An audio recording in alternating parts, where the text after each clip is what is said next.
തിരുവനന്തപുരം നഗരത്തിൽ കനത്ത മഴ. പ്രധാനമന്ത്രി മാസങ്ങൾക്ക് മുൻപ് ഉദ്ഘാടനം ചെയ്ത ഹെഡ് പോസ്റ്റ് ഓഫീസ് കെട്ടിടം ചോർന്നൊലിച്ചു. പഴവങ്ങാടിയിൽ വലിയ വെള്ളക്കെട്ടുണ്ട്. ഇപ്പോൾ അടുത്ത 3 മണിക്കൂറിൽ തിരുവനന്തപുരം ജില്ലയിൽ ഓറഞ്ച് അലർട്ടാണ്. ജിബിൻ JB വിശദാംശങ്ങളുമായി ഇപ്പോൾ പഴവങ്ങാടിയിൽ നിന്ന് ചേരുന്നുണ്ട്. ജിബിൻ, വലിയ വെള്ളക്കെട്ടാണല്ലോ അവിടെ, ആളുകളൊക്കെ അതിലൂടെ നടക്കാൻ ബുദ്ധിമുട്ടുന്നുണ്ട്. എന്തൊക്കെയാണ് വിവരങ്ങൾ ജിബിൻ?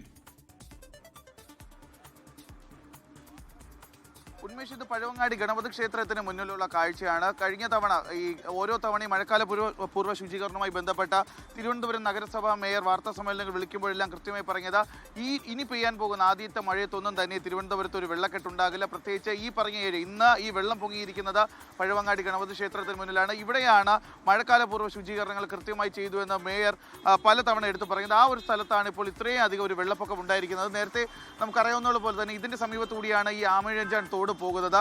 ഓപ്പറേഷൻ അനന്തയുടെ ഭാഗമായിട്ടൊക്കെ തന്നെ പലതവണ ഇത് കോടിക്കണക്കിന് രൂപ മുടക്കി വൃത്തിയാക്കിയ ഒരു സ്ഥലമാണ്. പക്ഷേ അവിടെയാണ് ഇന്ന് ഈ ഒരു ചെറിയ മഴയത്ത് പോലും ഇത്രയും അധികം വെള്ളം പൊങ്ങിയ ഒരു സാഹചര്യം ഉണ്ടായിരിക്കുന്നത്. ചേച്ചി, ഇത് നിങ്ങളെപ്പോലെയുള്ള കാൽനട യാത്രക്കാർക്കൊക്കെ വലിയൊരു പ്രശ്നമല്ലേ ഇത്രയും വെള്ളം പൊങ്ങിയത്? അതെ, ഭയങ്കര പ്രശ്നമില്ലേ. ഈ ചെളി വെള്ളമല്ലേ, അഴുക്ക് ചാലിക്കൂടെ ഒഴി വരുന്ന വെള്ളം, അസുഖക്കാരില്ലേ, അപ്പം അത് പ്രശ്നമല്ലേ, എല്ലാവർക്കും ഉണ്ട് പ്രശ്നം. പലതവണ വൃത്തിയാക്കിയതാണല്ലോ.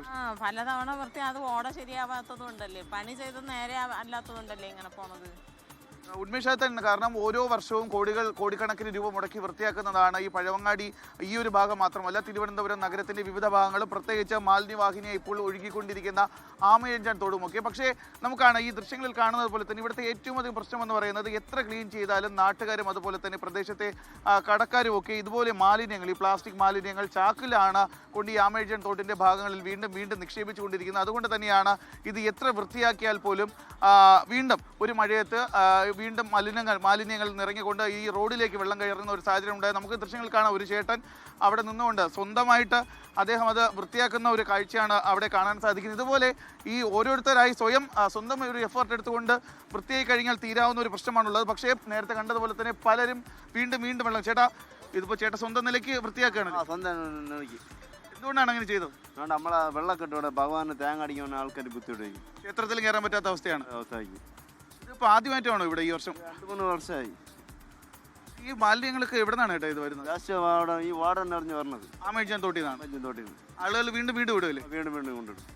ഉന്മേഷ തന്നെയാണ്. കാരണം എത്ര തവണ നമ്മളിത് വൃത്തിയാക്കാൻ ശ്രമിച്ചാലും വീണ്ടും ഈ കടക്കാരും അതുപോലെ തന്നെ ഈ ആമയഞ്ചാൻ തോടിന്റെ ഭാഗങ്ങളിൽ, പ്രത്യേകിച്ച് നഗരവാസികളെല്ലാം തന്നെ പല തവണയായി വീണ്ടും മാലിന്യങ്ങൾ കൊണ്ട് ചാക്ക് കണക്കിന്, അതും അറവ് മാലിന്യങ്ങളും പ്ലാസ്റ്റിക് മാലിന്യങ്ങളും വീട്ടു മാലിന്യങ്ങളും ഒക്കെ ഈ ആമയഞ്ചാൻ തോട്ടിൽ കൊണ്ട് നിക്ഷേപിക്കുന്നുണ്ട്. അതുകൊണ്ട് തന്നെയാണ് വീണ്ടും ഇവിടെ ഇത്രയും വലിയൊരു വെള്ളപ്പൊക്കം. അത് ഇന്ന് പെയ്ത ഒറ്റ ദിവസത്തെ മഴയിലാണ് ഇത്രയും വലിയൊരു വെള്ളക്കെട്ട് ഇവിടെ ഉണ്ടായിരിക്കുന്നതെന്നാണ് എടുത്തു പറയേണ്ടത്.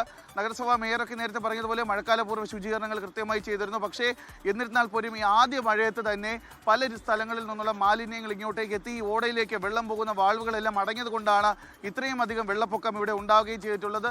നമുക്കിത് ഈ കോർപ്പറേഷനെ അല്ലെങ്കിൽ ഭരണാധികാരികളെ മാത്രം കുറ്റപ്പെടുത്തിയാൽ പോരാ. കാരണം അവർ കൃത്യമായി തന്നെ ഓരോ സ്ഥലങ്ങളിലും കൃത്യമായി മാലിന്യങ്ങൾ നീക്കം ചെയ്യുന്നതിന് വേണ്ടിയിട്ടുള്ള പ്രാഥമിക നടപടികളെല്ലാം തന്നെ ചെയ്തിരുന്നു. പക്ഷേ വീണ്ടും അവിടെ മാലിന്യങ്ങൾ കൊണ്ടിടുന്നത് തന്നെയാണ് ഇങ്ങനെ വെള്ളം പൊങ്ങാനുള്ള കാരണം.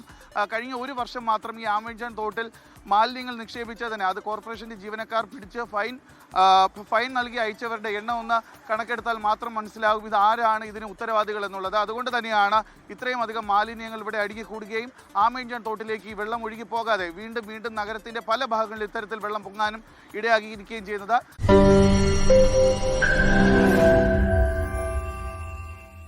ലോകത്തെവിടെയായാലും ഏത് സമയത്തും 24 വാർത്തകളും ഓഗ്മെന്റഡ് റിയാലിറ്റി പാക്കേജുകളും എക്സ്പ്ലെയിനറുകളും വിശദമായി കാണാൻ ഞങ്ങളുടെ യൂട്യൂബ് ചാനൽ നിങ്ങൾക്ക് സബ്സ്ക്രൈബ് ചെയ്യാം.